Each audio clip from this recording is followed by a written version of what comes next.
এক ইহুদি বেঈমান মায়ের নবীকে মারার জন্য একটা বাজার থেকে একটা ছোট্ট একটা কুকুরের বাচ্চা কিনলো। কেনার পরে সেই কুকুরের বাচ্চাটাকে ছোট থেকে লালন পালন করে বড় করলো। যখন কুকুরের বাচ্চাটা অন্যকে আক্রমণ করতে শিখলো, তখন ইহুদি মায়ের নবীকে দাওয়াত করার জন্য মায়ের নবীর বাড়িতে দেওয়ার জন্য রওনা দিল। রওনা দেওয়ার পরে এক সময় নবীর বাড়ির সামনে লাইয়া বলেন, হে মুহাম্মদ, আব্দুল্লাহ সন্তান, আপনি যদি কিছু মনে না করেন, আমার বাড়িতে আপনার মেহমান হতে হবে। মায়ের নবী পেরেশানি পড়ে গেল, বলে আমি হলাম রাহমাতুল লিল আলামিন, ইহুদের বাড়িতে কেমনে আমি দাওয়াত গ্রহণ করব? আল্লাহ তাআলার পক্ষ থেকে খবর জিবরাইল আলাইহিস সালাম বলে, মায়ের নবী, দয়ার নবী, আপনি দাওয়াত গ্রহণ করেন, আপনার জন্য এটা হেদায়েতের কাজ হয়ে যাবে।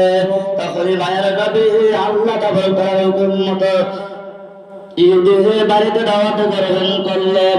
দাওয়াত গ্রহণ করার পরে ইহুদির বাড়ি থেকে রওনা করলো। ইহুদির বাড়ির সামনে যায় মায়ের নবীকে ইহুদি বাসার জন্য জায়গা করে দিল। জায়গা করে দেওয়ার পরে ইহুদি বাড়ির ভিতরে কুকুরকে বলে, কুকুর, মালিকের গোলামি করার জন্য তোর মতন আপনার কেউ নাই।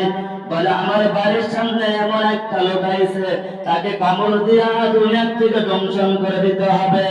কুকুর মালিকের কথা মতো মায়ের নবী দয়ার নবীকে মারার জন্য তৈরি হয়ে গেল।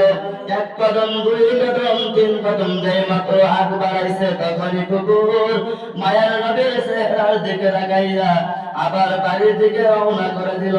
তখনই দ্বিতীয়বার যখন কুকুর আবার চলে এলো,